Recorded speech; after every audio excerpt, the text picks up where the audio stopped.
I'm RENE BANGERT. I work at the Global Fund in the Community Rights and Gender Department.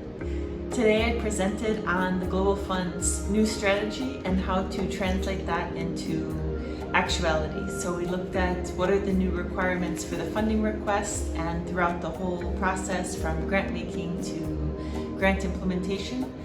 And one thing that's new is having minimum expectations related to community engagement throughout this whole process. So we know until now there's been a huge push for the funding request development, but now there's new requirements related to grant making and grant implementation, mainly around having timely access to information to have communities really be involved throughout the entire process and be able to closely monitor what's happening and ensure that what was discussed and agreed upon during the country dialogue for the funding requests carries on throughout the whole grant implementation. There's also a new requirement to have an annex of community and civil society priorities, and that needs to be discussed amongst communities and civil society and included within the funding request as an annex, and there the TOP will see to what extent the community priorities have been included.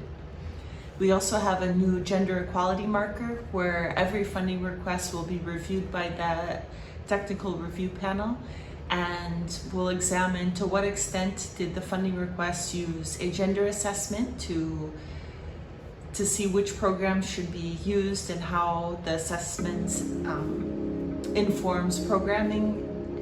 And it also looks at to what extent is there gender disaggregated and sex disaggregated data, and how that information is used to ensure that there's programs that are gender responsive, gender transformative, looking at how all the programs respond to gender, whether it's a specific intervention like gender-based violence or any intervention, is it responsive to the individual's needs.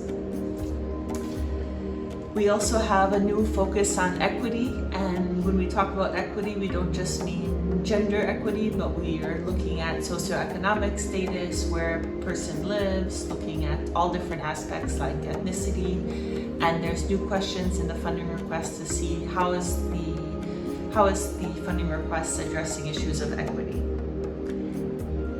Lastly, we discussed TA and how civil society and community organizations can apply for TA.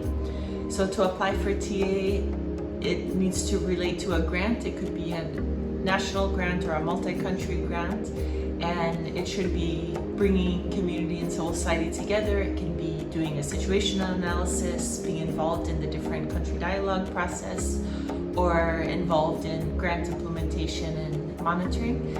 So that's all from me. Thanks for listening. Bye.